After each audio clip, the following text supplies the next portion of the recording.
Hemolytic disease of the newborn occurs when maternal antibodies, IgG, cross the placenta and attack fetal red blood cells. This can have serious consequences to the baby, as you will now see in this video. Hemolytic disease of the newborn is a type 2 hypersensitivity that occurs when a mother with Rh negative blood and a father with Rh positive blood conceive a child that inherits the father's Rh positive blood. This becomes a problem if the Rh positive blood from the fetus were to get into the mother's circulation, because the fetal Rh blood has the D antigen on its red blood cells, but the Rh blood of the mother does not. During pregnancy, the placenta acts as a barrier to keep the maternal and fetal blood from mixing, but there are certain events that can cause the two to mix. Fetal blood can enter the mother's bloodstream during prenatal bleeding, during a miscarriage, or fetal maternal hemorrhage during labor, or during termination of a pregnancy. Because the fetal blood is incompatible with the mother's blood, the mother's immune system would recognize it as a foreign antigen, and she would become sensitized as her immune system begins to develop antibodies through the primary humoral response. When the mother has been exposed to the fetal blood, her immune system begins the process of phagocytosis. The macrophage recognizes fetal blood as an antigen because it has been coated during opsonation. This process also provides the macrophage with a receptor to attach to the surface of the antigen. Next, the antigen is ingested and destroyed and spit out by the macrophage, which is called the process of exocytosis. The antigen is processed and displayed on the MHC2 protein on the outside of the macrophage, which is now called the antigen-presenting cell. T and B cell production is stimulated as the macrophage secretes interleukin-1.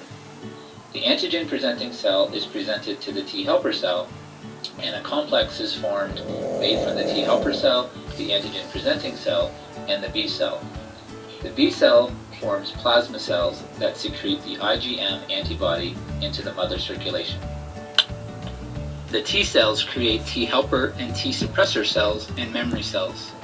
The T suppressor cells shut down the immune response after the antigen is no longer in the mother's circulation. The memory cells will remain in the mother's circulation to secrete antibodies immediately if the antigen returns.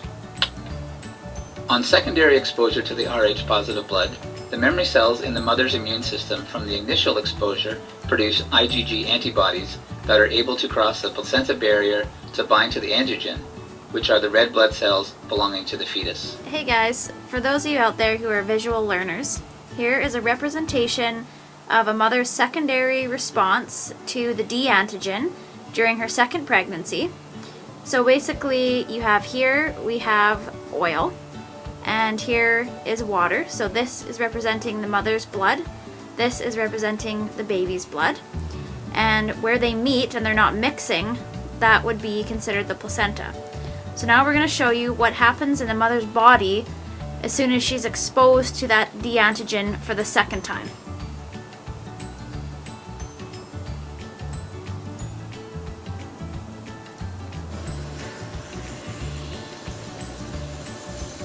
This binding activates the classic pathway of the complement system, which, when it is activated, is a sequence of events that cannot be stopped, which is represented in this visual presentation of blocks.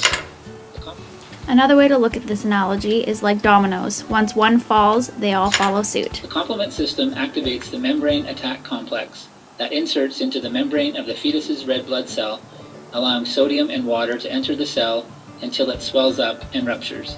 This process is also known as hemolysis. Prenatal screening is done on the mother with an indirect Coombs test to determine if she has antibodies present from a previous pregnancy or is Rh sensitized. If not already known, an ABO blood typing of the mother's blood will be done to screen for Rh negative blood type. While in utero, a blood sample from the baby is taken to determine the baby's bilirubin levels. Blood samples are also taken from the baby's umbilical cord to determine the baby's blood group, Rh factor, red blood cell count, and to screen for the presence of antibodies. Secondly, after a baby is born, a direct Coombs test is performed to screen for foreign antibodies attached to the baby's red blood cells. If the mother is Rh negative, she is prescribed RhoGAM between the 26th and 28th week of gestation. RhoGAM suppresses the mother's immune system so she doesn't produce antibodies when she is exposed to Rh-positive blood from a fetus, an abortion, or miscarriage. The usual dose of RhoGAM is 300 micrograms. However, the dose needs to be repeated within 72 hours of the first dose.